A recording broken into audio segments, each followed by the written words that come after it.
half of that. That was what we got last time. Was it 180 last time? No, it was 150 last time. That was almost $100 more expensive. Everything in here is going up by 25%. I swear, since 2 weeks ago. What is going on? I will say I don't understand why the prices were raised 20 to 25%. Everything that we bought just 2 weeks ago their prices have raised incredibly. It's kind of sad. What the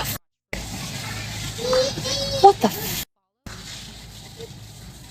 $17.49 for one can of coffee in America.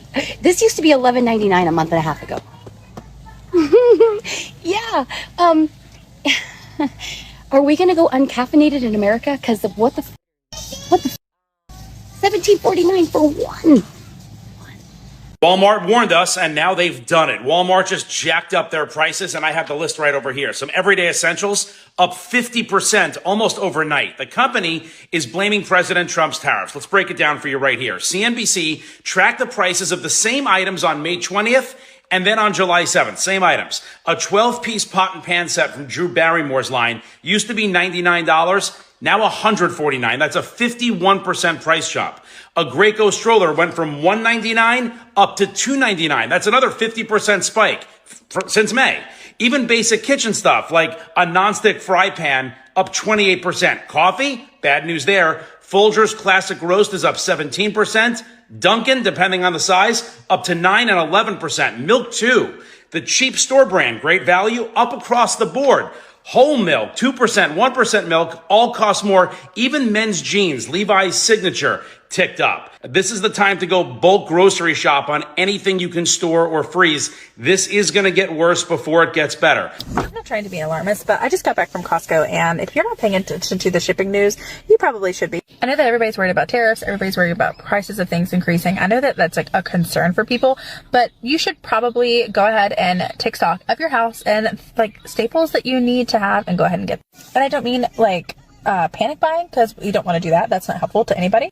But as you can see, I have a kid in diapers, we cloth diaper as well, but we are going through a phase where we kind of use both, so I went ahead and got a box of those. But I noticed that Costco was looking particularly empty. Like, for example, the fruits and vegetables section was lots more sparsely populated, and there was furniture for display in it, which I have never seen before. I also noticed that a lot of the overstocked shelves that they keep extra pallets on, like above the floor stock, were pretty empty. And if you've seen signs from people talking about large industries worried about tariffs and shipping shortages, it's coming for us. Now, I'm Old Port, and we have some tools and things that we use for resilience, right? Like, we're not worried about running out of toilet paper. We have a bidet. We're not super worried about running out of paper towels. We have plenty of Swedish dishcloths and lots of just old rags that we can use. But I also noticed that there was a lack of the variety of fruits and vegetables that are normally available at Costco. And if you depend on those, they're just not as available. And they're things that are like kind of in season right now too. So for example, there were no carrots, and that's a little alarming. There were no like peas or anything like that. There's nothing that should be coming in from the fields now, and I think that's directly reflective of what's happening with our migrant labor force. And I don't want you to panic. What I want you to do is start planning for your community and start meeting people and grow a garden and be resilient. We are at a time in the year where now is a really good time to try and grow food if you can afford it. It is also a really good time to get to meet your neighbors, because you might be wanting to trade skills back and forth. Maybe you're not a good grower, but your neighbor down the road is, and they're not like super handy with fixing lawnmowers, but maybe you can. Similarly, I have traded chickens for all kinds of things. So now is a really good time to like get out in your community, make connections with your local food banks, figure out like what you can barter if you need to. And as a reminder, you may not need to at some point. The recession is not going to hit all of us the same. I do think that all of us are going to be affected. But part of being a good community member is also doing things sometimes that you don't necessarily need to. A good example of this, I have taught people how to process birds, and they don't have money to give me, but they have birds. Like, they have raised chickens or hatched chickens out, and they have like 10 roosters, and they need to get rid of them. And they don't know how. They don't have the equipment. So what I have done in the past is let people come over and learn how to do that and use my equipment. And I'll take like a bird from them as payment, or 2 birds from them as payment, whatever they feel comfortable with, and they get the rest for their family. So there is valuable skills that you can share with people. And sometimes people just need like their pride to stay intact. But yeah. now's a really good time to start thinking about the recession, about the incoming depression, about things that you need, about building a emergency supply of like a month's worth of food, and what you need to be resilient for you and your family. Guys, this economy is very scary right now.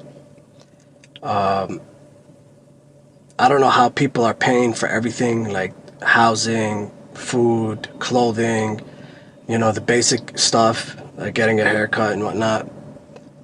Because everything has gone up a lot in the past year. I was just in the supermarket a couple of days ago and I just bought a few things. And I remember specifically the 12-pack soda. It used to cost $5 and now it's $10. And I had $100 bill. It was gone. Like, I went there, then I went to another store and bought like one or two things. That 100 was gone. It's crazy. I don't know how people are doing it. My best guess is everybody is reaching their credit card limits up right now. And that's a dangerous place to be. You go into a supermarket, fill your cart as usual, but when you actually pay, the price is much higher. When I say much higher, I mean much higher. And you haven't bought anything different, always the same. Your usual purchase. This isn't a feeling, it's really happening.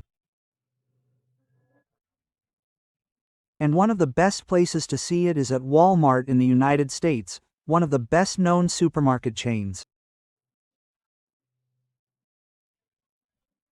What's happening inside its stores isn't just a problem for one company, it's a reflection of an entire country, of an entire middle class, because during the pandemic everything changed.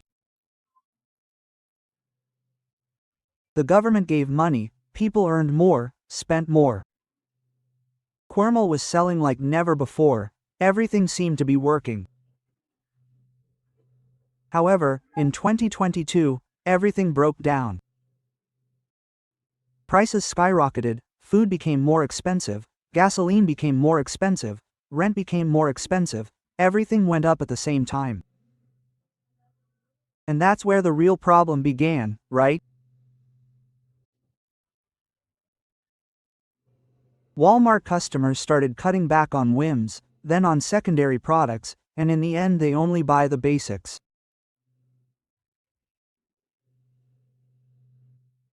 Food, cleaning products, and nothing else. And that's the key. Walmart continues to sell, but it makes less money because food is less profitable and it has to lower prices to keep people buying. But there are more problems. The competition is fierce. Amazon dominates the online market. Costco has more loyal customers. Target has a better image. Walmart is in the middle. It's not the cheapest end of the spectrum, but it's not the most premium either, and that's putting pressure on it from all sides. On my channel we've already said that we're going for premium or low cost because the middle class is disappearing. And I'm not the one saying it, the data says so. Another problem is theft. In many stores in the United States, products are locked up, and that also happens in countries like Spain, where some smaller, high-cost products are stolen and they spend money on alarms for those products, right? And they sell fewer, which aren't exactly high cost either. There are more thefts than before, which means more costs, higher prices, a worse experience. What's happening and what is Walmart doing? They're changing everything. More self-service checkouts, fewer employees, more automation. They want to reduce costs, survive. But here comes the important thing, right? Walmart is not failing, it continues to sell, it continues to grow, but its customer is worse off and that changes everything.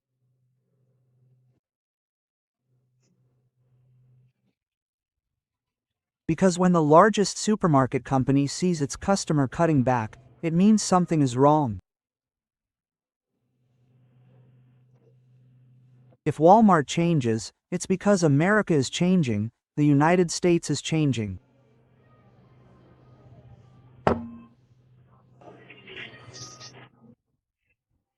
Consumers are poorer or tighter, people are starting to live with more pressure.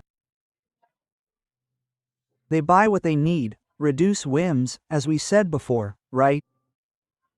Hey, think more about what you're going to buy, don't just act on instinct, on the stimulus of a whim. That's what changes the way you buy. Store brands have more offers, fewer premium products. As a result, companies sell more volume, but earn less. Inflation costs. Hey, what's up, America? I'm here at a Walmart and I want to show you the electronic pricing tags that can change prices based on surge pricing. So, as you know, a lot of places are starting to replace actual paper tags with digital tags here at the Walmart by me. They're doing that now. So, let me show you what these look like and let me show you the difference. So, here's a digital tag. These prices can change, you know, it's hot. Moments notice and they do throughout the day.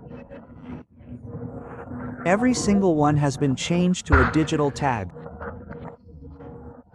So these prices will go up 3 or 5 cents depending on what time of day it is. And they'll go up when more people are here shopping and they'll go down when fewer people are here. So let me show you the difference. Here's an actual tag and then here's the digital tag. See, they look identical. But this one is a digital tag. You can even scan it and change it or it'll change depending on if they program it. And this is the paper tag. And this is on every single one almost. And you can see here behind the glass. So this is happening at every Walmart across the country and this will be happening at every grocery store across the country at some point. They can literally take these prices and change them up and down a couple of cents throughout the day. And make millions and then they'll incrementally raise them so it'll always be higher. See, look at these prices. These prices are indicating they've raised them and lowered them slightly throughout the day. Videovich.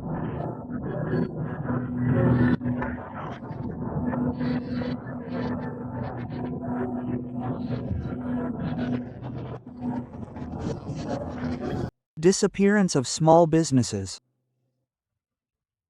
If giants like Walmart lower their prices to compete, small supermarkets can't keep up, local stores end up closing. And that also has its problems. More and more market share in the hands of large companies.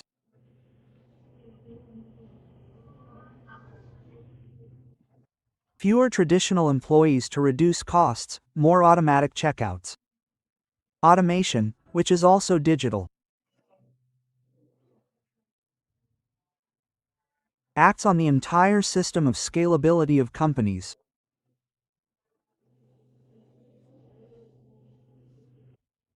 More automatic checkouts, more automation, resulting in fewer workers in the company, which leads to less consumption. Total dominance of online, shopping from home, fast deliveries. We have to keep in mind that American society, like European society, let's say that of the West, is aging very quickly and that is not only causing us to move towards a different type of consumption, but also a necessity.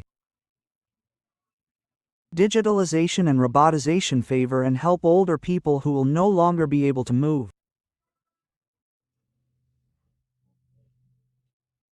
That's why big corporations benefit the most from the online market, not small businesses. Faster deliveries. And more discounts.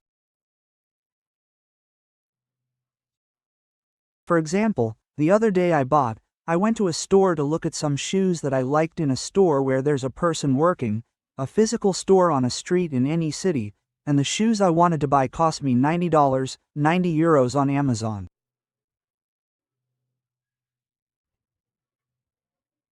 The same shoe cost me 30% less. I decided to buy them because it also took me 2 days. It was very little time, right?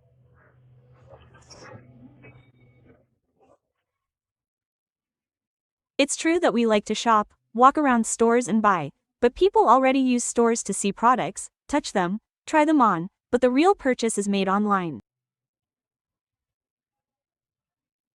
Most people, especially people 40 and under, right? It's the market of the future, right? It also creates inequality. Here's the most important thing. People with money continue to consume normally, and the middle class, the majority of people, are increasingly pressured by prices. Especially because income and the purchase of something very important in the United States, such as buying a car, take up more than 40%, if not 60% of your income, which means you can't leave the house. That's why restaurants have a problem, right? If people can't eat at restaurants and have to stay home to buy groceries, right?